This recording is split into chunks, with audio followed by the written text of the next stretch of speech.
What cycling has taught me about feeling my big emotions. So, many of you might know that I used to be a somewhat serious cyclist. So, I was a competitive cyclist in my early 30s for about 3 or 4 years. And during that time, I was performing at a pretty high elite level. And one of the things that I have always been fascinated by is the cycling community's true embrace of suffering. Lately, I've been very focused on self improvement and finding my way through somewhat dark times to rediscovering my joy and happiness. And through doing that, through reading all this self help, I have really focused a lot on the joy and the happiness and the gratitude, and that's fantastic and amazing. But one of the things that I've really started to understand more is the importance of your full range of emotions. And I feel like I'm the type of person who just wants to push away anything that I perceive as negative. So if it's sad, if it feels depressing, I just want to push it away, shove it under, and just really refocus back into the positive. And so in some ways, that's a really awesome skill to have, and it's an awesome, just normal disposition to be in that positive framing. It really helps me a lot in my outlook on life and to be able to continue on this path and journey of the very mission centered work that I do in the environmental field and with Beauty Counter. So I think in some ways that focus on positivity is super critical, mission critical. However, what I have learned is that when I push away those negative feelings or the feelings that I don't want to have, I also end up numbing the positive feelings, the joy that you have in your life. So this is a concept that Brene Brown talks a lot about in her book, The Gifts of Imperfection. And she has noticed that the resilient or the wholehearted people are the ones who can embrace the pain and embrace the suck and move through it. They don't get stuck there, but they move through it so that they can also embrace the joy and the happiness that they have in their life.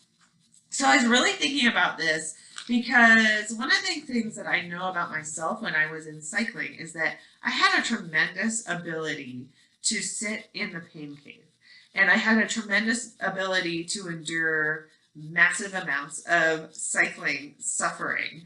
And it's funny because in the Buddhist literature, it's all about, you create your own suffering. Well, I guess I was creating some suffering for myself by being an elite athlete and performing at a relatively high level. So I can think of 4 or 5 things that cycling and the suck factor has taught me about embracing and moving through my own kind of emotional dark spots and how that then relates to my emotional light spots. So one of these is just the concept that you have to go through the pain in order to get there. So sometimes you have to just recognize that there is going to be pain, there's going to be hardship to get to the other side. And you have to really just, before you embark on your journey, embrace that. Embrace that there's going to be some pain along the way. So the second is you have to go through pain often and multiple times. So when I first started cycling, I understood that every weekend I was going to be going out and I was going to be working my hiney off. And during those times, cycling in the Seattle winters, it's 40 degrees, raining, sleeting. You're working super hard. You're going to weekend after weekend after weekend, you're going to experience some suck factor. And when you're training, you don't, or working as a very high level elite athlete, you don't go out and just go for one ride, feel the pain, feel the suffer, and then go off and win a bunch of races. No, you do it over and over and over and over again. And in a way, you're just training your body to adjust and recognize, oh, this hurts, but it will be okay. This hurts, but I know that I can proceed beyond it. And I feel like with the emotional pain that we experience is if you sit with that pain, if you allow yourself to recognize what it is and have some awareness that, oh, this is the thing that I feel, I really don't like it, but I feel like I know this sensation and I felt it this other time. So just becoming more aware of it and not being afraid to feel it is another thing the second thing that cycling has taught me about kind of moving through this emotional pain. The third thing is that the pain cave is a place you visit, but it's not a place you stay. In cycling, you go into this high end output. You're at your max, your heart is beating out of your chest, your legs feel like they're screaming, and really you're just focusing in on trying to move through this to get off the front or to win the sprint or whatever it is that you are enduring. And it's a place that you go temporarily, but you don't stay there the entire race. In fact, it's impossible if you want to be at your peak performance, if you want to win a race, it's impossible to sit in that pain cave the entire race and still have reserves at the end. So I think this is another thing that I've learned about emotional pain. So I went through a period where I got stuck in the pain cave and it hurt and it was like one thing after another after another. And it was very hard to recognize what I needed to do to just get out of it. So that's another thing. You have to visit, but not stay. The fourth thing is when you're in the pain cave, you gotta just feel it. I used to, when I was cycling, I was really in that really deep, hard spot. The spot where your legs are burning, your heart is pounding, your brain is screaming, you idiot, what are you doing? And you have to quiet that mind and just focus in on what is right in front of you. And for me, when I was really racing hard, I would get into this rhythm and all I would do is go 1, 2, 1, 2, 1, 2. Now, a large part of this is because all my blood was taken from my brain and it was put into my legs. Like I literally did not have any computing power left in my mind. And so all I could really do is count to 2. But really what it is just this deep meditative trance state. And what you're not doing is numbing out.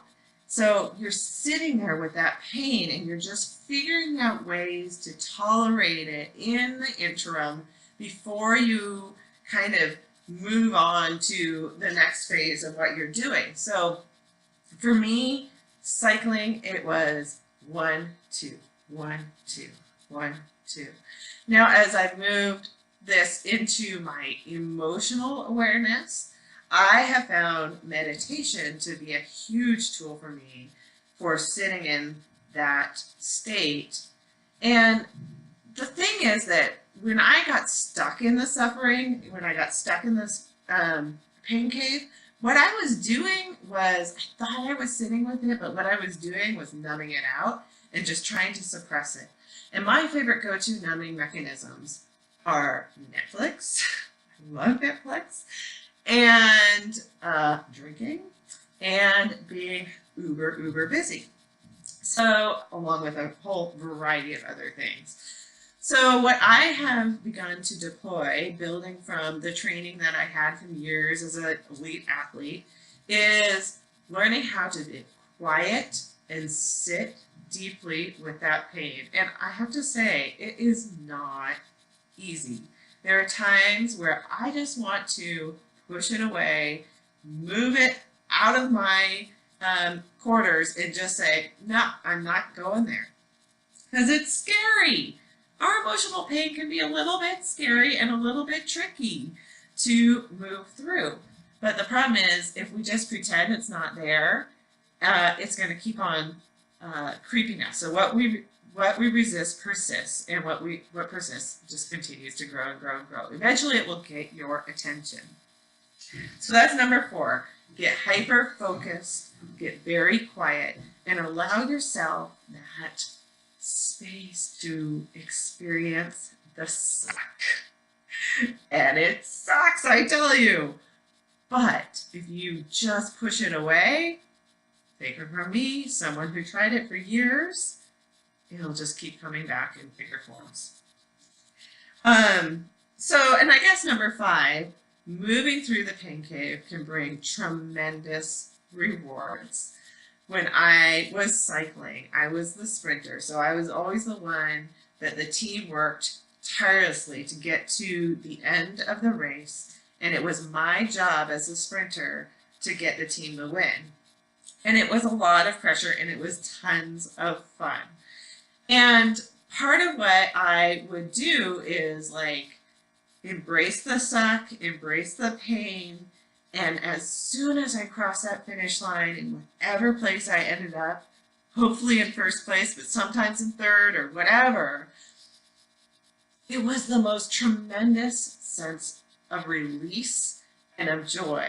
And I know those are athletic endorphins, but I feel like the same thing happens when you allow yourself to experience the hard emotions. Again, when you numb one end of the emotional spectrum, you also numb the other. So if you allow yourself to have those icky emotions, they translate to more joy on the other end. So in a way, this is not just about the physical process of your lungs screaming or your legs feeling like lead and your brain maxed out in exertion so that all you can count to is 2. This is really about, those moments when you're in an emotional situation, when you're just, I don't want to feel this. Trying to allow yourself the space and the grace to move through that suck factor and into the next. So there's a lot of different ways that you can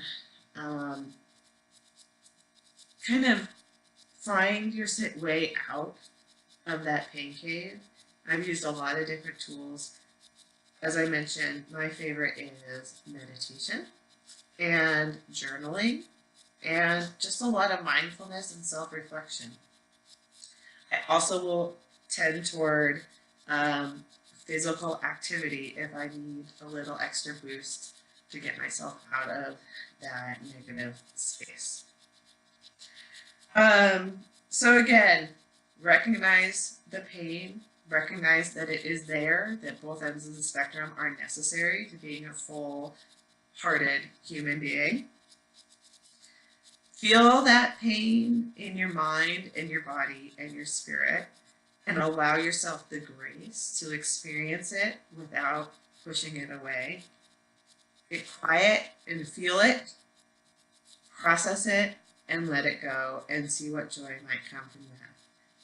So that is what cycling and sitting in the pain cave has taught me about emotional health and well-being. Thanks.